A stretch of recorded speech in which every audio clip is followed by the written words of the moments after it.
नमस्कार, स्वागत है आपका जिया न्यूज पर। जिया न्यूज के इस खास कार्यक्रम महाराष्ट्र महाचक्र की शुरुआत करते हैं। मैं हूं आपके साथ लवी गुंबर। आज अपने खास मेहमानों के साथ चर्चा करेंगे महाराष्ट्र चुनाव की ताजा गतिविधियों पर। चुनाव प्रचार के आखिरी दिनों में महाराष्ट्र में हर पार्टी जनता को रिझाने की आखिरी कोशिशों में जुटी हुई है।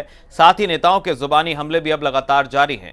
शिवसेना बीजेपी पर लगातार हमले जारी रखे हुए है, तो वहीं बीजेपी की ओर से प्रधानमंत्री नरेंद्र मोदी जमकर कांग्रेस और एनसीपी पर निशाना साध रहे हैं। ओपिनियन पोल में बीजेपी को ही सबसे ज्यादा सीटों का अनुमान लगाया गया है, लेकिन विरोधी पार्टियां इसे खारिज करती दिखाई दे रही हैं। चुनाव मैदान में उतरे उम्मीदवार प्रचार में फिल्म और टीवी कलाकारों का भी खूब इस्तेमाल कर रहे हैं। यानी हम कह सकते हैं कि महाराष्ट्र में चुनाव प्रचार अपने चरम पर पहुंच चुका है। महाराष्ट्र महाचक्र में आज हम इन्हीं ताजा हलचलों पर चर्चा करेंगे और इस चर्चा में हिस्सा लेने के लिए हमारे साथ स्टूडियो में मौजूद हैं बीजेपी के नेता दिनेश प्रताप जी, कांग्रेस नेता देवेंद्र पटेल जी भी, एनसीपी प्रवक्ता शिव प्रताप सिंह पवार जी भी हमारे साथ हैं। साथ ही साथ नागपुर से हमारे प्रधान संपादक एसएन विनोद जी भी मौजूद हैं। तो चलिए शुरू करते हैं महाराष्ट्र महाचक्र का यह खास सफर।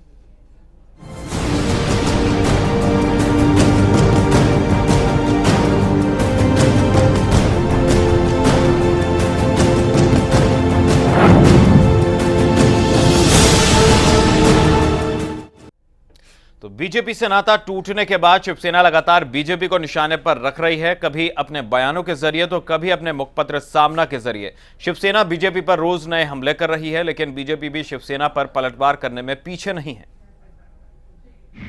सामना के जरिए फिर साधा निशाना, बीजेपी पर लगाया विश्वासघात का आरोप। मर्दों की फौज है शिवसेना। महाराष्ट्र विधानसभा चुनाव में हुए सारे ओपिनियन पोल में भले ही बीजेपी को ही सबसे ज्यादा सीटें मिलने की संभावनाएं जताई गई हों, लेकिन पुरानी साथी रही शिवसेना अभी भी बीजेपी पर हमले का कोई मौका नहीं छोड़ रही है। अपने बयानों और मुखपत्र सामना के जरिए शिवसेना बीजेपी पर लगातार निशाना साध रही है। शिवसेना ने अपने मुखपत्र सामना में लिखा है कि शिवसेना मर्दों की फौज है। शिवसेना आज तक किसी के सामने झुकी नहीं है। महाराष्ट्र में खुद के दम पर सत्ता लाने की ताकत शिवसेना में है। अहंकार के वशीभूत लोगों को सबक सिखाने का समय आ गया है। बीजेपी पर हमला बोलते हुए शिवसेना ने कहा है कि अच्छे दिनों का वादा करने वालों को आईना दिखाने का वक्त आ गया है। शिवसेना ने बीजेपी पर गठबंधन तोड़ने का आरोप लगाते हुए कहा है कि बीजेपी ने शिवसेना के पीठ में छुरा घोंपा है। बीजेपी के पास उम्मीदवार नहीं है, उन्हें उम्मीदवार आयात करने पड़ते हैं। लेकिन क्या आयातित उम्मीदवारों पर विश्वास किया जा सकता है? बीजेपी विश्वासघाती है, उस पर कौन भरोसा करेगा?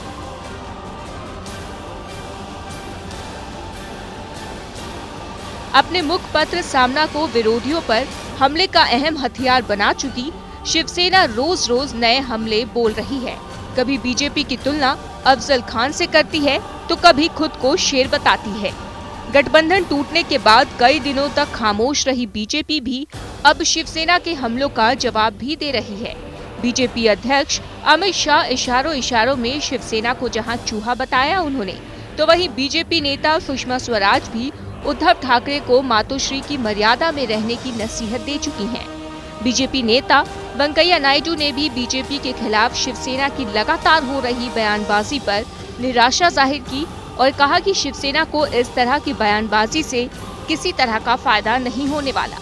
बहरहाल शिवसेना बीजेपी की नसीहत को नजरअंदाज कर लगातार हमले कर रही है, तो वहीं बीजेपी भी पलटवार करने में पीछे नहीं रह रही। देखना है कि चुनाव प्रचार के इन आखिरी वक्त में और कौन से तीखे बयान सामने आते हैं। ब्यूरो रिपोर्ट, जिया न्यूज। जी हाँ, चुनाव की उल्टी गिनती शुरू हो चुकी है। चुनाव प्रचार चरम पर है। सभी पार्टियां एक दूसरे पर निशाना कर रही हैं, हमले कर रही हैं, जीत का दम भी भर रही हैं। शिवसेना को भरोसा है कि उनकी सरकार बनेगी। बीजेपी भी विश्वास यही जता रही है कि उनकी सरकार इस बार सत्ता में आएगी। कांग्रेस और एनसीपी भी पीछे नहीं है दावा करने में। सभी पार्टियां जीत का दम भर रही हैं, लेकिन जनता किसका साथ देगी और इन दावों में, पार्टियों के दावों में, नेताओं के दावों में कितना दम है, इसी पर चर्चा कर लेंगे और शुरुआत करेंगे इस इस चर्चा की सीधा लिए चलते हैं नागपुर। हमारे प्रधान संपादक SN विनोद जी हमारे साथ हैं। Over to you Vinod ji. जी हाँ, तो अब महाराष्ट्र विधानसभा चुनाव प्रचार अभियान अंतिम दौर में है। कल चुनाव प्रचार अभियान समाप्त हो जाएगा। इस अंतिम दौर में सभी दल, भारतीय जनता पार्टी, शिवसेना, कांग्रेस, एनसीपी, मनसे, सभी जी जान लगाकर अपने अपने उम्मीदवारों की जीत के लिए प्रयासरत हैं।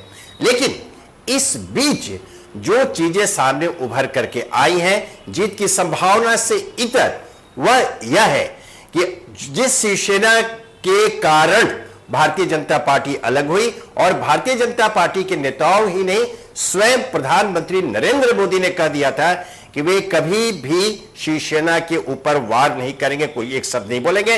प्रदेश अध्यक्ष देवेंद्र फडणवीस भी कहा था। लेकिन अब भारतीय जनता पार्टी के राष्ट्रीय अध्यक्ष अमित शाह स्वयं भी आक्रमण कर रहे हैं शिवसेना पर, उनके अन्य केंद्रीय मंत्री भी कर रहे हैं और नेताओं ने भी शुरू कर दिया है। यह शायद इस बात का प्रमाण है कि कहीं ना कहीं शिवसेना के हाल के दिनों में जो नेतृत्व में जो तेवर नया दिखाई दिया है, उसके कारण भारतीय जनता पार्टी अब थोड़ा चाह रही है कि नहीं, शिवसेना पर आक्रमण किया जाए। दूसरी ओर यह जो शब्दों के बाण जो हर दल चला रहे हैं, वह बातचीत रही, कभी नहीं हुआ था महाराष्ट्र में। जितने तीखे शब्दों को छोड़ दिए, अभद्र शब्दों का प्रयोग किए जा रहे हैं जो नहीं करना चाहिए था। जहां शिवसेना स्वयं करे अफजल खान की बात कर रही है, और ध्यान रहे कि अफजल खान की तुलना उन्होंने मोदी से की थी प्रधानमंत्री के साथ, अर्थात कर रही है। और यह कहने में नहीं चूक रही है कि शिव सैनिकों के पास बगनखे हैं, वे बगनखे से उनके आत बाहर निकालने की ताकत रखते हैं और शिवसेना मर्दों की पार्टी है। वही अब स्वयं नरेंद्र मोदी ने, प्रधानमंत्री नरेंद्र मोदी ने कांग्रेस को जहां यह कहा कि वो अपने पापों के कारण डूब रही है, वहीं आज एक नया वो तुक्का ये दे दिया एनसीपी को कि नेचुरल करप्ट पार्टी है। यह जो स्तर आ गया है, इससे मतदाता हतप्रभ है। और मैं बता दूं कि अपेक्षाकृत तुलनात्मक दृष्टि से अन्य प्रदेशों को देखें तो महाराष्ट्र बहुत शांत है, जहां चुनावी माहौल रहता है। वहां पर इस तरह के तीखे बाण चल रहे हैं, तो इसका असर कहीं ना कहीं 15 अक्टूबर को होने वाले मतदान पर अवश्य पड़ेगा। बहरहाल हम यह कह सकते हैं, जो चुनाव पूर्व सर्वेक्षण सामने आए हैं और जो बातें सामने आ रही है, यह ठीक है कि भारतीय जनता पार्टी का पलड़ा अभी काफी भारी नजर आ रहा है। लेकिन शिवसेना हो, कांग्रेस और एनसीपी हो, यह अपने को पीछे समझने के लिए तैयार नहीं है। लेकिन आज हम चर्चा करेंगे संभावनाओं के साथ साथ यह जो चुनाव प्रचार अभियान के दौरान जो शब्दों के जो तीर चल रहे हैं, और यह कहा जा रहा है कि प्रधानमंत्री पद की मर्यादा नहीं रख पा रहे हैं, अन्य दल मर्यादा नहीं रख पा रहे हैं, इसका आने वाले चुनाव पर क्या असर है, इस पर चर्चा करेंगे। हम सीधे पहले चलते हैं भारतीय जनता पार्टी के नेता दिनेश प्रताप सिंह जी के बाद। दिनेश जी, अब हम लोग पहले भी चर्चा कर चुके हैं, आज फिर दोहराना ही पड़ रहा है, क्योंकि आज प्रधानमंत्री नरेंद्र मोदी ने एनसीपी को यह कह डाला कि नेचुरल करप्ट पार्टी है। अब एनसीपी के नेताओं द्वारा यह पूछा जा रहा है कि जब यह हमने जिन मंत्रियों को भ्रष्टाचार के आरोप में दल से बाहर निकाला, मंत्रिमंडल से बाहर निकाला गया, उन्हीं मंत्रियों को भारतीय जनता पार्टी ने गले लगाया, चुनाव में टिकट उन्हें दिया, उनके परिवार को दिया। तो यह कैसे, यह विरोधाभास क्यों? विनोद जी, पहले तो आपने जहां से शुरुआत की, देखिए चुनाव का समय है, हर दल को चुनाव लड़ना चाहिए और पूरी ताकत से अपने अपने कैंडिडेट को चुनाव लड़ाना भी चाहिए, इसमें कहीं कोई दिक्कत नहीं है। लेकिन शब्दों की मर्यादा वही भूलते हैं जिनके पास चुनाव में कोई मुद्दा नहीं होता है। भारतीय जनता पार्टी कभी शब्दों की मर्यादा को नहीं भूलती है।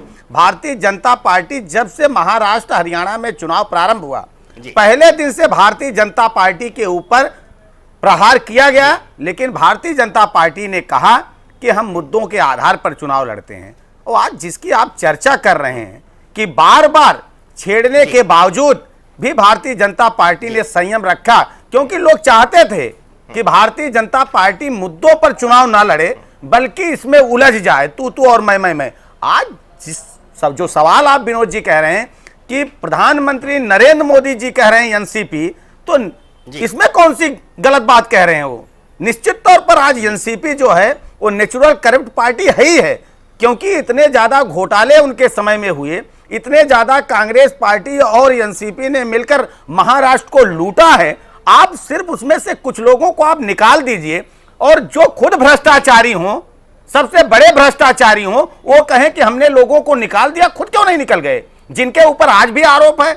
आप इस तरह की बात कर रहे हैं। सबसे ज्यादा अगर किसी ने संयम आज भी कोई बरत रहा है तो भारतीय जनता पार्टी इस चुनाव में संयम बरत रही है और उसी का परिणाम है विनोद जी। महाराष्ट्र की जनता पढ़ी लिखी और जागरूक जनता है, वो चीजों को बहुत अच्छे ढंग से समझ रही है और सर्वे में इसीलिए भारतीय जनता पार्टी। सवाल यह है जी नहीं, आप दिनेश जी, मैं आपसे आपने कहा मान लिया, लेकिन जिन लोगों पर भारतीय जनता पार्टी ने, ध्यान रखें, स्वयं भारतीय जनता पार्टी ने जिन मंत्रियों पर आरोप लगाया, जिसे एनसीपी ने निकाला, उनको भारतीय जनता पार्टी ने अपने पाले में ले लिया, उनको टिकट दिया, उनके परिवार के लोगों को टिकट दे रहे हैं। यह कौन सा खेल है विनोद जी? कैसे कर सकते? जो भ्रष्ट है, आपने आरोप लगाया था, आपकी पार्टी ने एक मिनट दिनेश जी, आपकी पार्टी ने आरोप लगाया था जिन मंत्रियों के ऊपर भ्रष्टाचार का, उन्हें निकाला गया और उसी को भारतीय जनता पार्टी ने गले लगा लिया।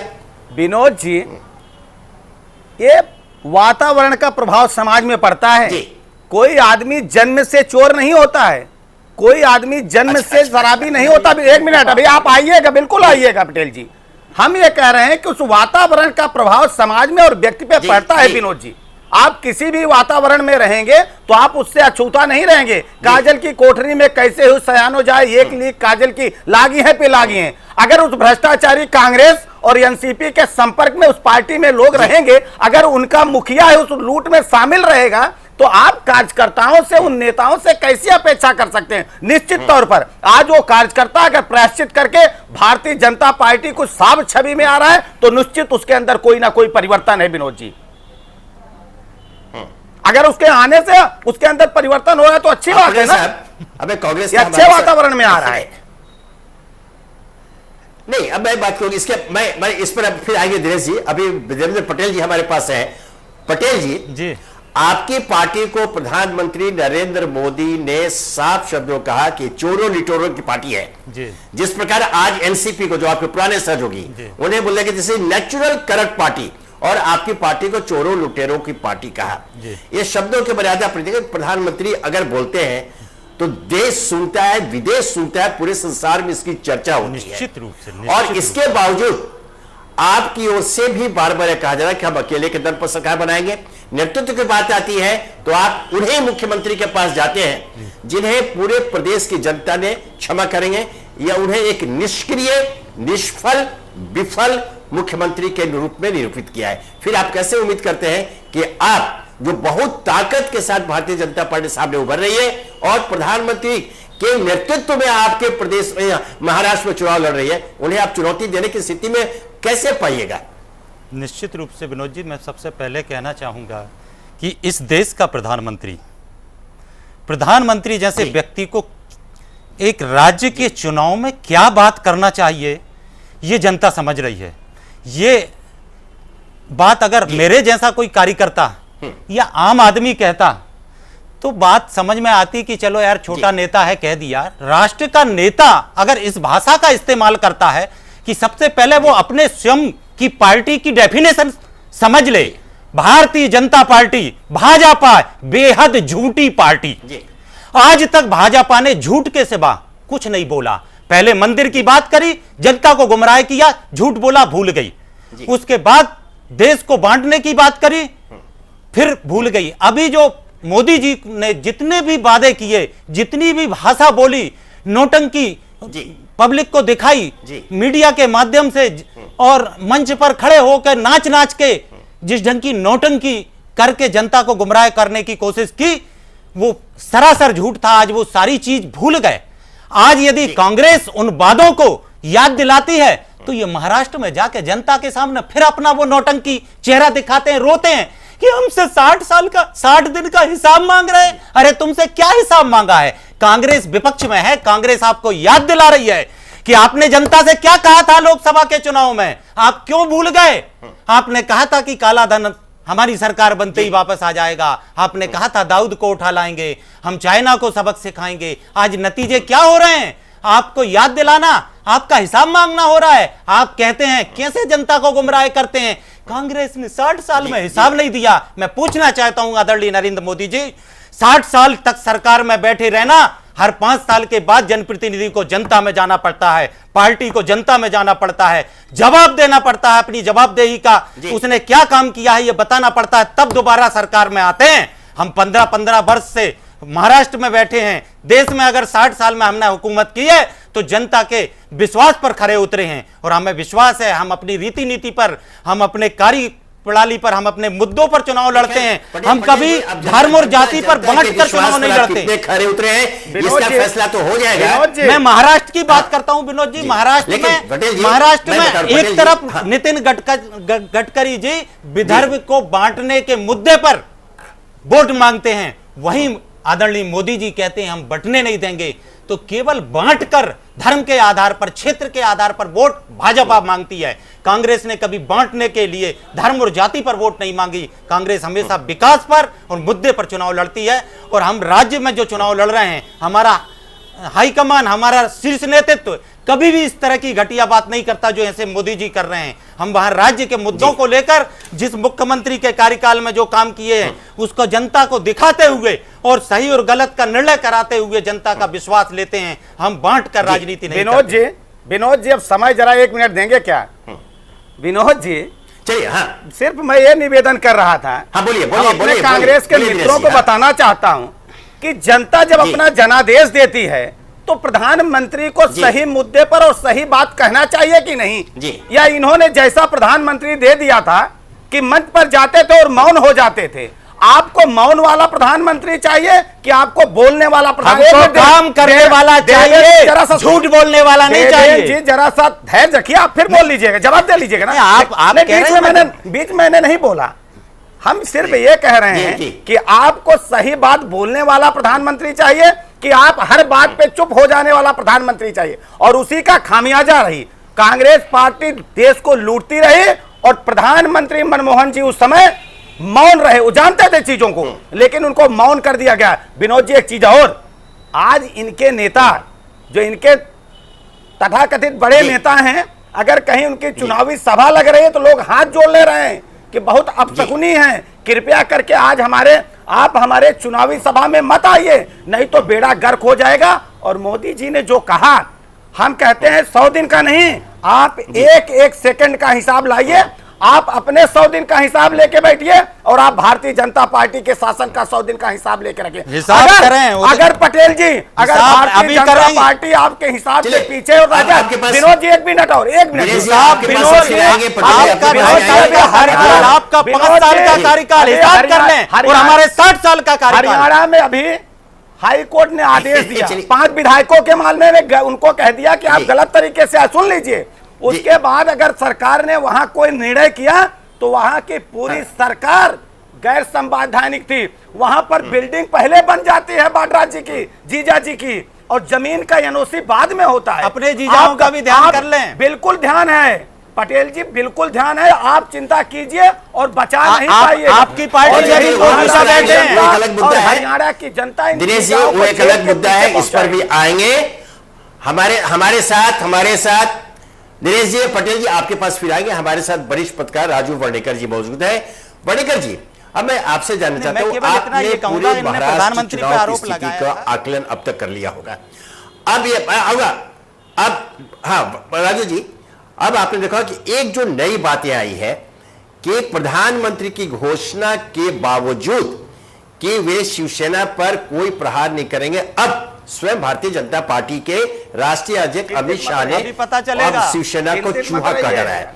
एक बात मतलब कही, दूसरी बात राजू जी, दूसरी बात जो मैं आपसे जानना चाहूंगा कि अब जो वहां स्थिति बन रही है, आज शरद पवार ने उद्धव ठाकरे की भूरी प्रशंसा की, बल्कि उनके नेतृत्व क्षमता की भी प्रशंसा की एक, और फिर उससे अलग उन्होंने यह कहा कि अब ठाकरे बंधुओं को एक साथ आ जाना चाहिए।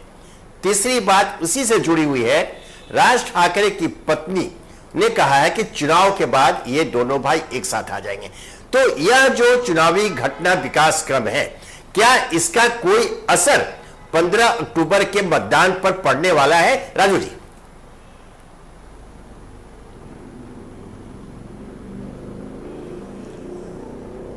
विनोद जी, बात यह है कि इसका कुछ हद तक असर जरूर पड़ेगा, मगर जैसे हम लोगों ने सभी सर्वे का जिक्र किया, वैसे बीजेपी तो नियर मेजॉरिटी है।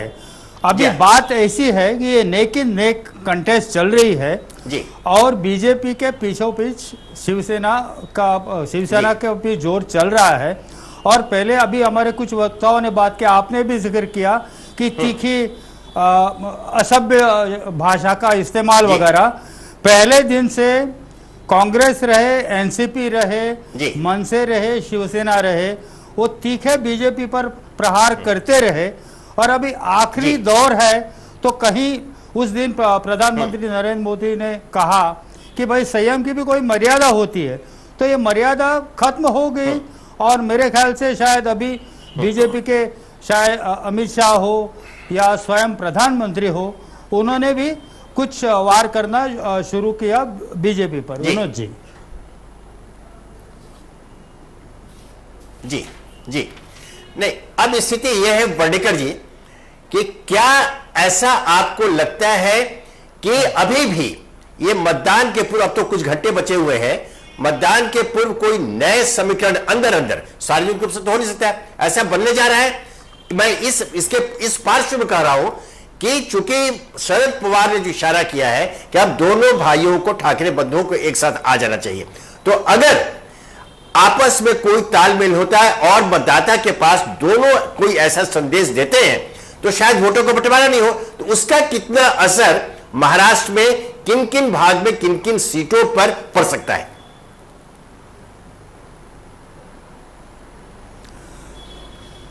विनोद जी देखिए, ये अभी उन्होंने संकेत दिए हो, शरद पवार ने संकेत दिए हो या कई लोगों ने कहा कि दोनों ठाकरे बंधु एक साथ होने चाहिए, मगर अभी काफी देर हो चुकी है। अभी फिलहाल अभी हम समीकरण देखें तो वेस्टर्न महाराष्ट्र में कांग्रेस वर्सेस एनसीपी है, कोंकण में बीजेपी वर्सेस शिवसेना वर्सेस मनसे है, और मराठवाड़ा में चलो सभी दल लगभग सही ढंग से चल रहे हैं, खानदेश में एनसीपी वर्सेस बीजेपी है। इससे क्या होगा, शायद सीटें बढ़ सकती है, मगर जो अभी देखो पिछले चुनाव में 2009 के चुनाव में बीजेपी को 14% और शिवसेना को 16% वोट्स मिले थे।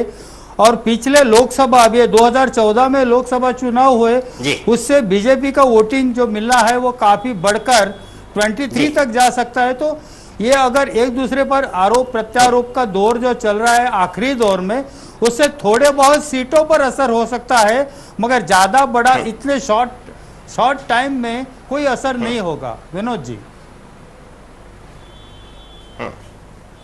चलिए बड़े जी, अब हमारे साथ वरिष्ठ राजनीतिक विश्लेषक ए.के. वाजपेयी जी मौजूद हैं। अब हम वाजपेयी जी से जानते हैं, क्योंकि उन्होंने पूरे महाराष्ट्र के इन घटना विकास क्रमों का अध्ययन काफी गंभीरता के साथ किया होगा।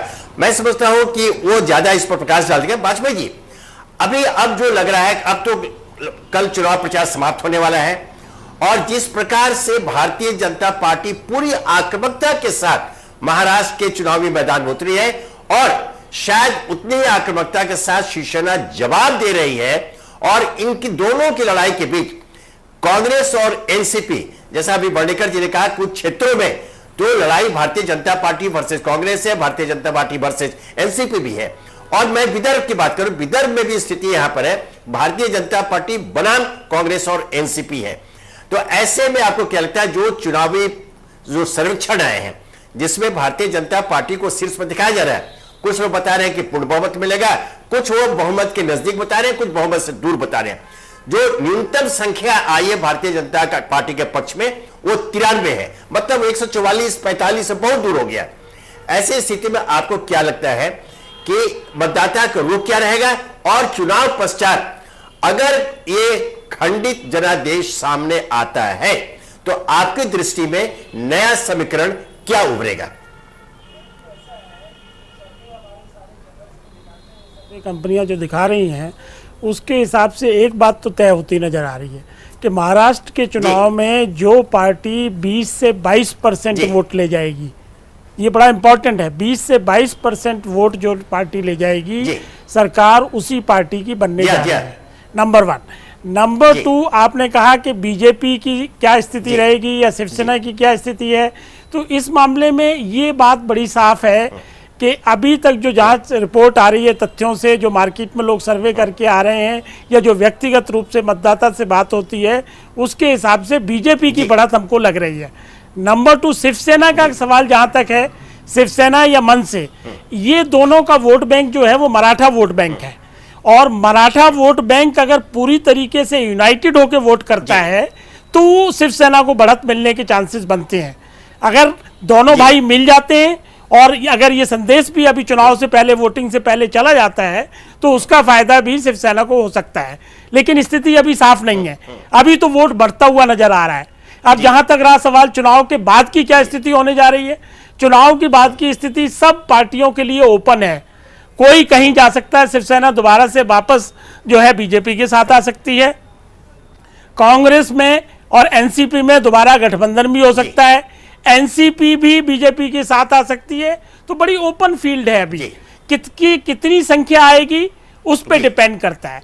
तीसरी बात जो मैं कहना चाहूंगा कि इलेक्शन में जो ये भाषाओं के बाढ़ चल रहे हैं, जो अपशब्द कहे जा रहे हैं, ये देखिए हमारे भारतीय संविधान में चुनाव कराने का रेगुलेटरी जो अथॉरिटी है वो इलेक्शन कमीशन है। इलेक्शन कमीशन को इतनी पावर्स नहीं है कि वो अपनी पावर्स को एक्सरसाइज करके इस तरह की हरकतों पे कोई लगाम लगा सकें। तो अच्छा ये होगा कि कानून में भारतीय जनता पार्टी की सरकार है, सभी पार्टियों को बुलाकर और उनकी मर्जी से कंसेंसस बनाकर अगर उस संविधान में इलेक्शन कमीशन को ज्यादा पावर दिए जाएं। वाजपेयी जी आपके पास हम फिर आएंगे, जी। अब एक समय हो गया छोटे से ब्रेक का, ब्रेक के बाद आपके पास सिर्फ वाजपेयी जी आएंगे, अभी हम एक छोटे से ब्रेक के लिए रुकते हैं।